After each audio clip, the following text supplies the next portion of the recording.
Right, so let's say you want to get started with this investing thing. You might have a bit of money saved. It's probably not enough for a house, but you reckon I should probably invest this in something. Maybe you've heard on the news about Tesla or Netflix or Amazon and how if you'd invested 10 years ago in Tesla, then you'd be a millionaire by now or things like that. But if you're new to the game, this whole investment thing can seem like a really complicated black box. Like, how do you even buy a stock? What even is a stock? Do you just go on Tesla.com and buy some Tesla? Like, how does it work?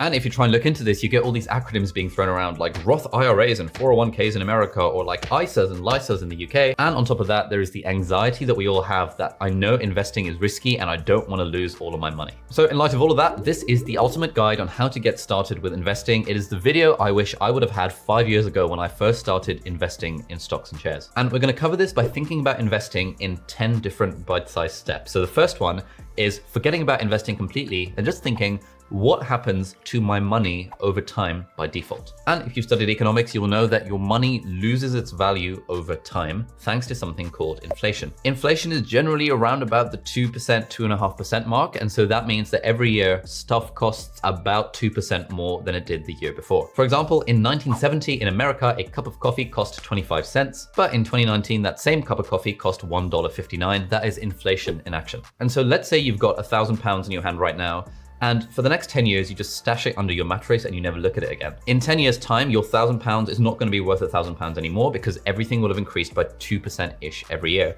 So the value of your money will have fallen. And so if you put your £1,000 under your mattress for 10 years, you will lose money over time. And this is obviously not good. Even if you put your money in a savings account, like these days, a savings account will give you like 0.2% interest, which means your money goes up by 0.2% every year. But because inflation is up by 2%, you're still losing money over time. And again, this is not good. Okay, so that begs the question, which is key point number 2, which is how do we stop our money from losing value over time? And the answer is that if we had a hypothetical savings account, one that was, let's say, an interest rate of 2.5%, that would match roughly the rate of inflation. So inflation means everything goes up by 2.5% in terms of price, but our money in our savings account also goes up by 2.5% each year. Therefore, we're technically not losing money over time. If you're watching this and you have an issue with the word interest, then don't worry, stick to it for now. Investment is not the same as interest, but we'll come back to that a bit later. But the point here is that we don't just want to not lose money, which is what happens at our 2.5% rate. We actually want to make money. And that brings us on to question number 3, which is, well, how do we actually make money? Now, let's go back to our hypothetical savings account. If, hypothetically, we could have a savings account that was giving us a 10% interest rate,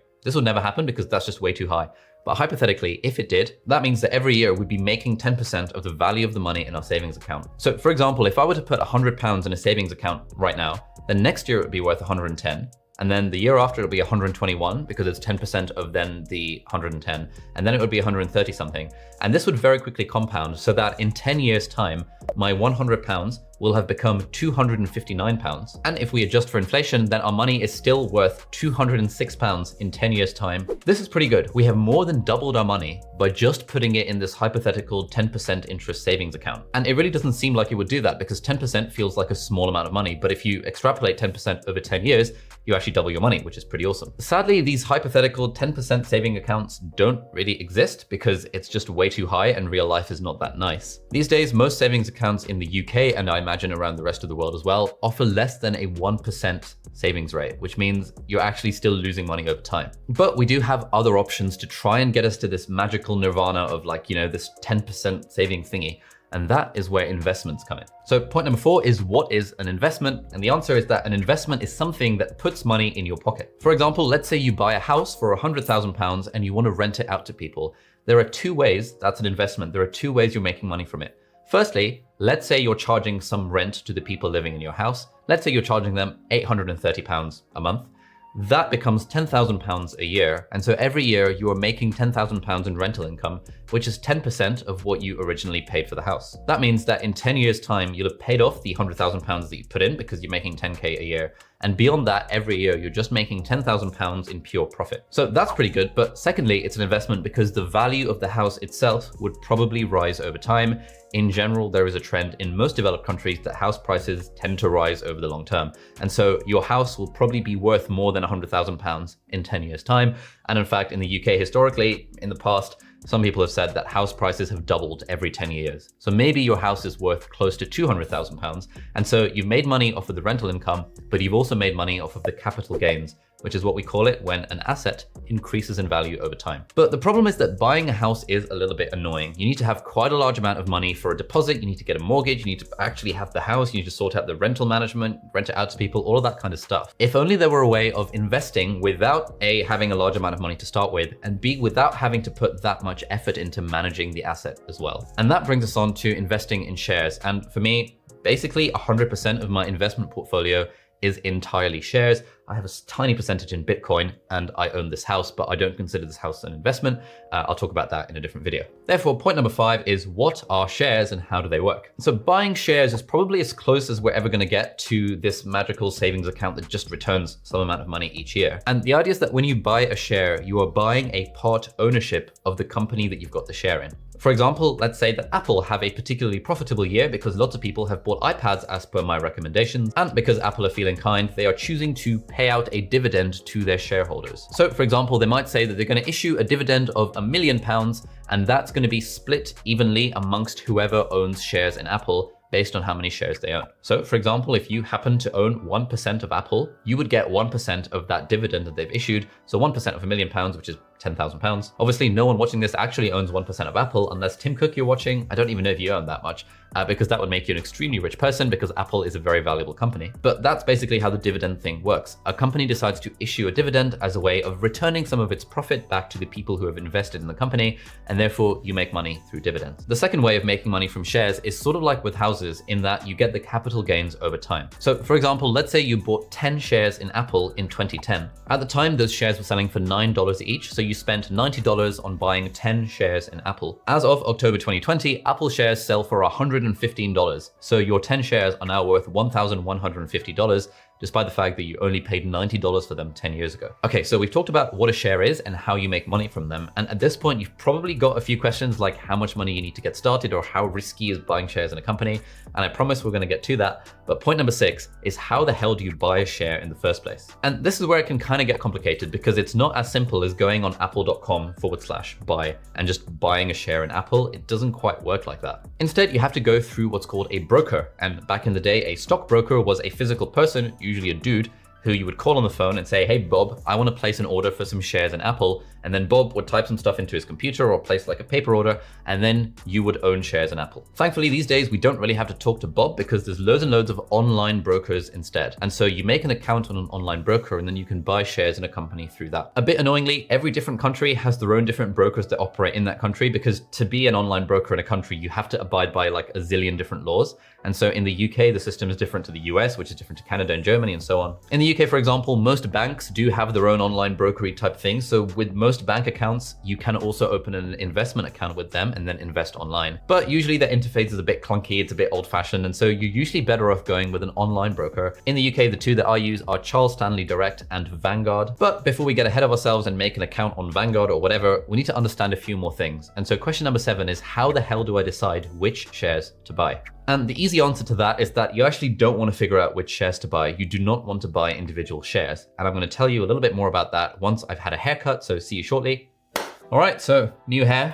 I've got my Invisalign braces on, so I'm going to sound a little bit different, but where were we? Oh yeah, we were talking about why it's not a good idea, generally speaking, to invest in individual stocks. And I'm going to do a video about this some other time, but essentially the issue with investing in individual stocks is it's kind of risky. Like, yes, if you invest in something like Apple, chances are it's going to be around 10 years from now.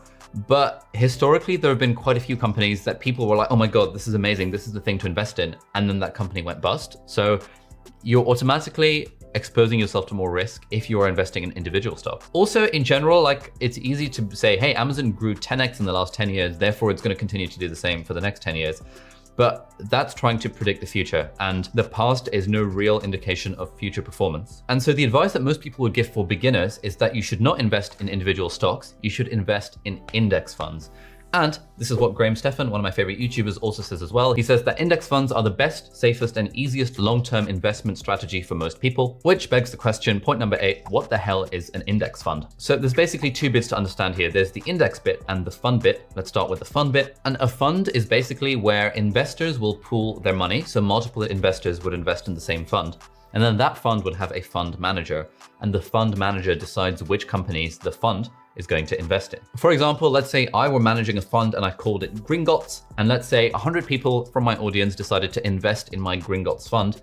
I, as the fund manager, can say, okay, the Gringotts fund, now that we have 100 people's money, let's say it's 100 million, so everyone's invested 1 million each, I've now got 100 million. I'm gonna put 20% of that in Apple, 10% in Facebook, 10% in Amazon, 10% in Tesla, 10% in Netflix, 10% in Johnson & Johnson, all of that sort of stuff. And so you, the investor, don't have to worry about this because you trust me and my fund Gringotts to manage your money. And as the fund performs well, because the prices of these stocks and shares increases, you get the returns and I take a 1 or 2% management fee. So I make a load of money because I'm earning 1 or 2% off of this 100 million that I'm managing. And you're not worrying about having to pick stocks yourself. You trust me as a seasoned professional to do that for you. So that's what a fund is. Now, the index bit refers to a stock market index. And so a stock market index would, for example, be the FTSE 100, which is the 100 biggest companies in the UK, or the S&P 500, which is the 500 biggest companies in the US, or the NASDAQ, or the Dow. And these are all different indices of the stock market. And if we use the S&P 500, for example, these are the components of the S&P 500. So we said it's the 500 biggest companies in the US. So number one is Apple, and Apple makes up 6.5% of the S&P. Microsoft makes up 5.5, Amazon makes up 4.7, Facebook is 2.2, Alphabet, which is Google, makes 1.5 and 1.5, so about 3% of the total S&P 500. And essentially, we've got these 500 companies. If you go all the way down, Ralph Lauren is 496, but chances are you've not really heard of many of the other ones at the bottom of the list. But chances are you've heard of most of the companies towards the top of the list. So the S&P 500 is an index of the US stock market. And if you look at the performance as a whole of the S&P 500, you get a general idea of how the US economy is going as a whole. So this is currently what the S&P 500 looks like. And if we do a 5-year time horizon, in fact, let's go max. So you can see, the S&P 500 started in 1980.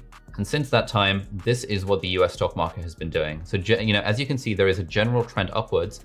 But for example, in 2000, there was a bit of a crash. In 2008, famously, there was a bit of a crash. And earlier this year, when Corona was first starting to be a thing, there was a bit of a crash.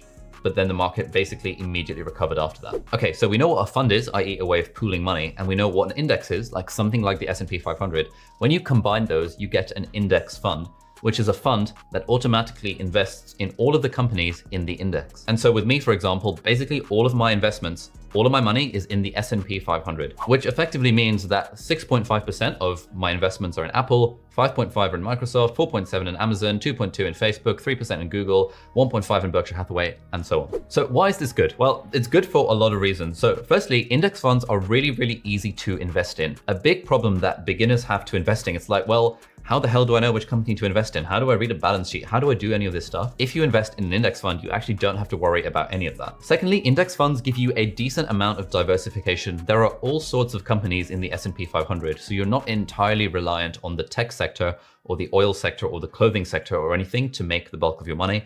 You are very nicely diversified across all these US companies. Thirdly, index funds have very low fees. So because it's not a real person who is deciding, what to invest in and doing all this research and trying to make loads of money, it's essentially a computer algorithm that automatically allocates your money, based on the components of the index fund.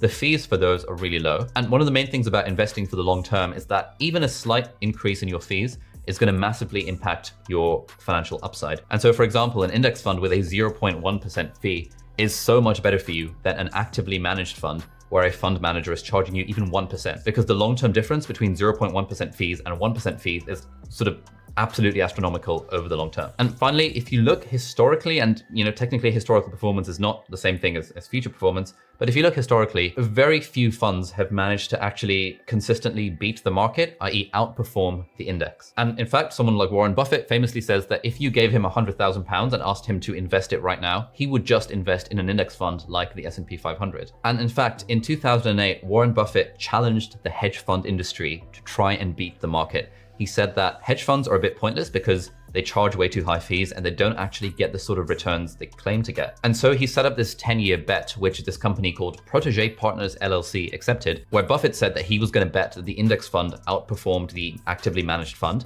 And he ended up winning that bet and sort of gave lots of money to charity or something like that. But that just sort of goes to show that it's really hard to beat the market with an actively managed fund. Basically, no one can predict what the market is going to do in the future. And therefore, if you hitch a ride on an index, i.e. you're gambling on the entire market, rather than thinking, you know what, I've got some kind of amazing insight that I'll know exactly which 10 stocks to pick that are going to beat the market, you might as well hitch a ride with the whole market rather than individual stocks. Okay, so we've sorted out the problem of which stocks to invest in by completely circumventing the problem and instead just investing in index funds.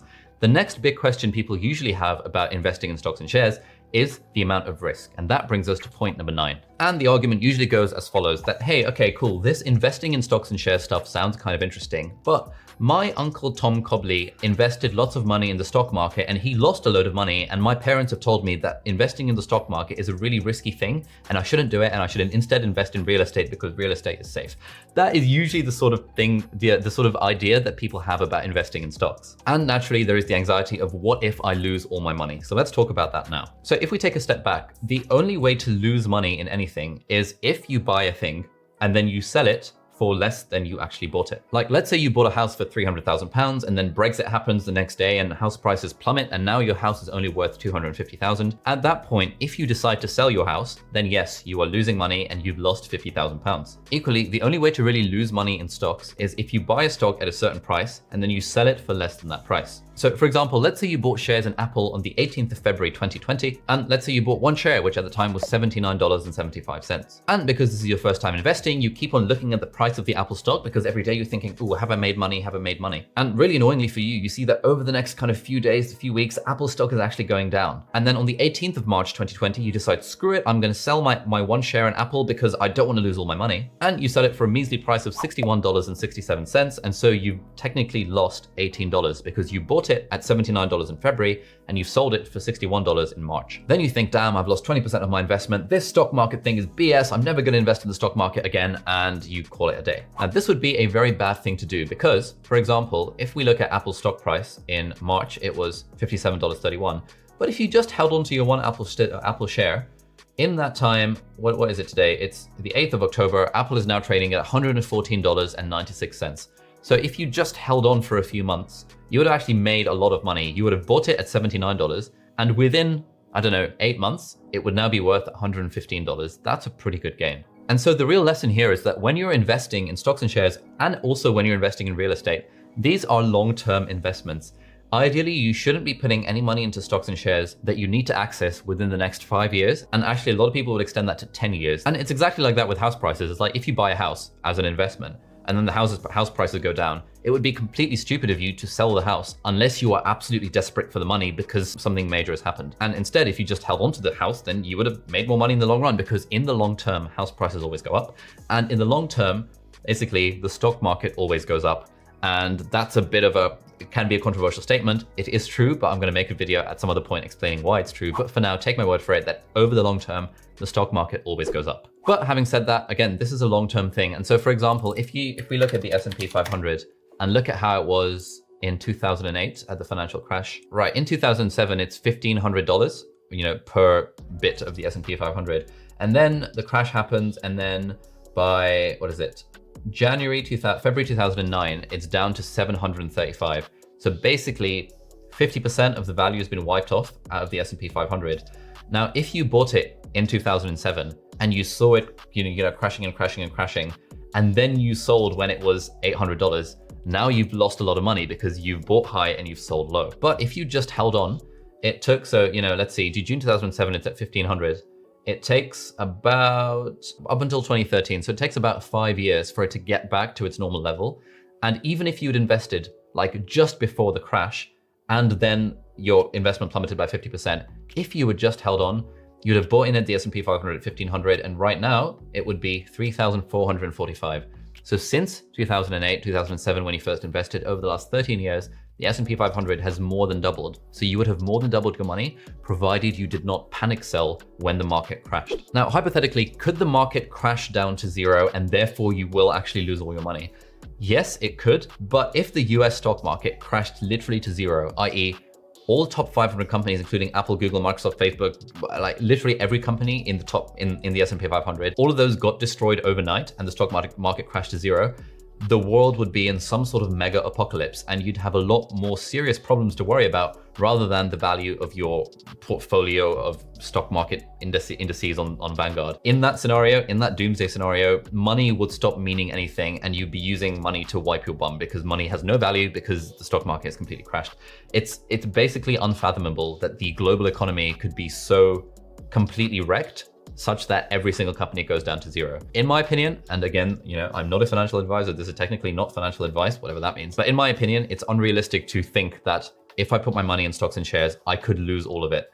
There's basically no way you're ever going to lose all of it, provided you're diversified. If you invested in, I don't know, MySpace in 2000 and whenever it was, and then MySpace crashes, and then you've lost all your money because, they have no money. But if you invest in the top 500 companies in the US or, the top 500 companies in the world or the top 100 companies in the UK, it is so vanishingly unlikely that you'll ever lose your money that I don't think that is a risk that we should even be thinking about. So realistic worst case scenario, yes, investing in the stock market is risky in the short term, but if you're investing in the long term, the market will always go up and you will always end up making more money in the long run, provided you don't have to take money out at inopportune times. Okay, so at this point, we've established that investing in stocks is very good and investing in index funds is a relatively safe way of doing this. The next question is usually, when should you get started? Like, how old do you have to be? Is it ever too soon to start? Is it ever too late to start? And here the answer is pretty simple, and basically all investment advice agrees with me on this front. There's a very good website called The Motley Fool at fool.com, and they have a nice article explaining this. Basically, you should start investing as soon as possible. It doesn't matter how old you are. It doesn't matter how young you are. The earlier you start investing, the better. There are 3 caveats though for sensible financial advice. Firstly, you want to make sure that all of your high interest, i.e. credit card debt, is paid off. Because when it comes to compounding, even though gains compound, losses compound as well. And so if you've got a 6% credit card debt, that's eating into your bottom line every single month. You want to pay that off as soon as possible. Point number 2 is that you want to make some sort of emergency fund.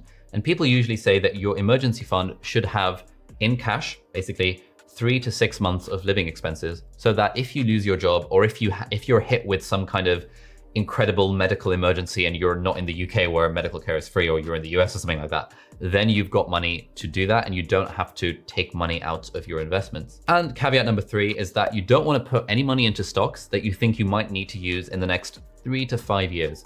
So let's say you're 24 and you've just landed your first job and you're thinking of getting a mortgage and buying a house and you need money for the deposit. Do not put that money into the S&P 500 or into any kind of stocks and shares, because no one can time the market and no one knows whether there might be a market crash tomorrow.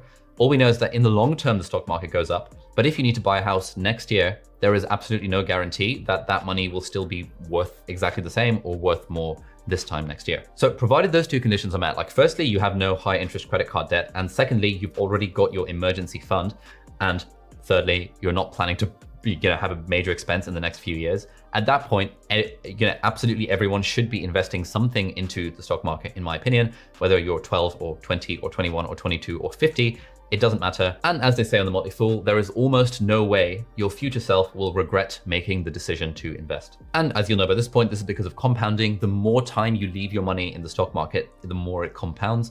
And there is a huge difference. There's lots of interesting numbers about this on the internet that people have calculated, that if you start investing at the age of 20 versus if you start investing at the age of 25 or 30, it makes such a huge difference to your bottom line that basically as soon as you watch this video and hear about investing, you should start investing, provided those 3 conditions that we talked about are met. All right, so we're nearly there. Now we're point 11 out of 12, where we've said, okay, you sold me on this idea of investing in index funds. All of these 3 conditions are met. I don't have a high interest credit card debt. I've got my emergency fund, or I'm a student and therefore my parents are in my emergency fund.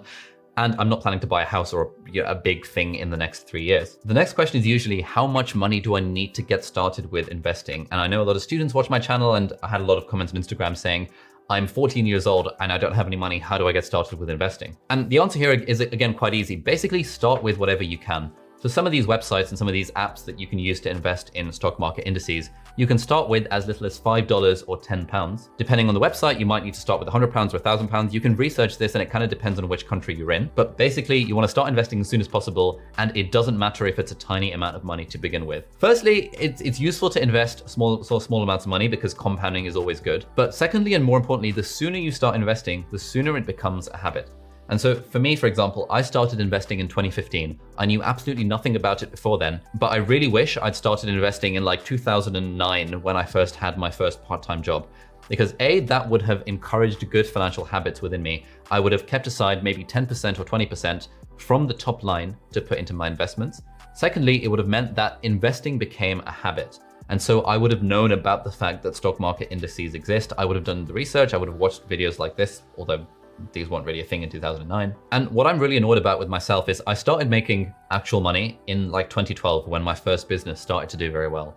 And between 2012 and 2015, I did not invest any money just because I didn't know that you could and I didn't know how. And I always kind of thought that, I'm making money now. It's just sort of sitting in my bank account. And I know that inflation's a thing, so I know my money's losing value, but I just didn't think about investing and didn't realize how easy it is and that it's a thing. And so I really wish I'd started investing my real money in 2012. But the only way I would have done that is if I had started investing from 2009, when I first started making, I don't know, £6 an hour during my part-time job. So again, and I can't state this emphatically enough, like it doesn't matter if all you have is a small amount to invest, even if it's £1, even if it's 10p. The process of making the account and researching online stockbrokers in your country and figuring out how to actually do this stuff is like the most valuable thing that you could be doing with your time immediately after watching this video. And finally, point number 12 is, okay, I'm sold. I've got £100 here and I want to put it inside a stock market index fund. How do I actually do that? And the answer here is you want to find an online broker. So this will vary massively depending on which country you're in, because these online brokers, as I said, have like zillions of laws they have to comply with and financial regulations and all this stuff. In the US, most people that I know use Vanguard as well. And my favorite blogger, Mr. Money Mustache, recommends that as well. Although in the US, there are also other services like Betterment, which I've got a few friends who use that as well. Again, depending on which country you're in, like literally all you have to do is Google the phrase best online broker Germany or best online broker Pakistan or best online broker India or whichever country you're in, and you'll find something, read some reviews.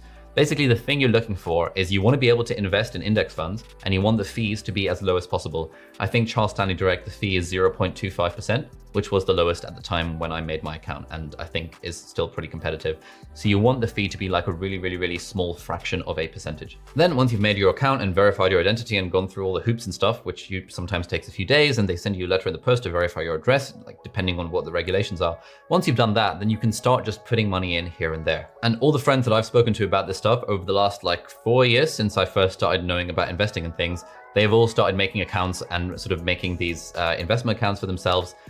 For the first few weeks, they all sort of compulsively check their phones to see what the stock market is doing. But then very quickly you realize that actually I'm investing for the long term here. I actually don't give a toss what the stock market is doing in the short term. I'm going to check I check my portfolio once every 6 months just because sometimes I'm curious. I don't even bother looking at it. This is very much a set it and forget it strategy. You're investing for the long term. Your money will magically grow over time, provided you don't touch it and think, oh crap, the stock market's going down a bit. I'm going to take my money because I can't handle these losses. There's loads more to say about investing in finance, but hopefully this was a reasonably concise, not very concise, this is going to be a long video, but oh well. Hopefully this was a reasonable introduction on how to get started with investing in index funds. If you have more questions about exactly what to do or anything else about money, do leave a comment in the video description area thing. I'm still trying to think of a name for this series.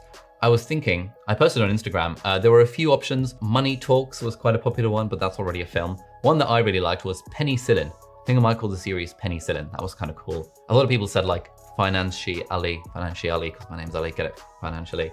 A few different options. Let me know what you think. If you have any ideas for what this entire series about money and stuff should be called. And final piece of advice, if you're in the UK, if you're in the UK and you're just getting started with investing, basically go on a Hargreaves Lansdown and make a lifetime ISA. The lifetime ISA is a very good deal. You can read more about it on moneysavingexpert.com. Within the lifetime ISA, as of 2020, you can put up to £4,000 a year into it, and then you can invest that in the S&P 500, which is what I would do. If you have more than £4,000 a year to invest, you can then put another £16,000 into a stocks and shares ISA, which I'd recommend doing on vanguardinvestor.co.uk. And if you have more than £20,000 to invest in a year and you're doing really well, then just open a general investment account with Vanguard. This is what I do. I think it works great. Loads more links in the video description to other resources and bloggers and books and other videos that I would recommend. Graham Stephan, amazing YouTube channel. Andre Jick does a good job with YouTube channels as well. Mr. Money Mustache, amazing blog. J.L. Collins, amazing blog with a fantastic stock series that you should definitely read. There's so much to explore in this area and it's a really fascinating topic, but thank you so much for watching this video. Hit the video here if you want to learn about how I make the money that I use to invest. It's my video about how to make money online.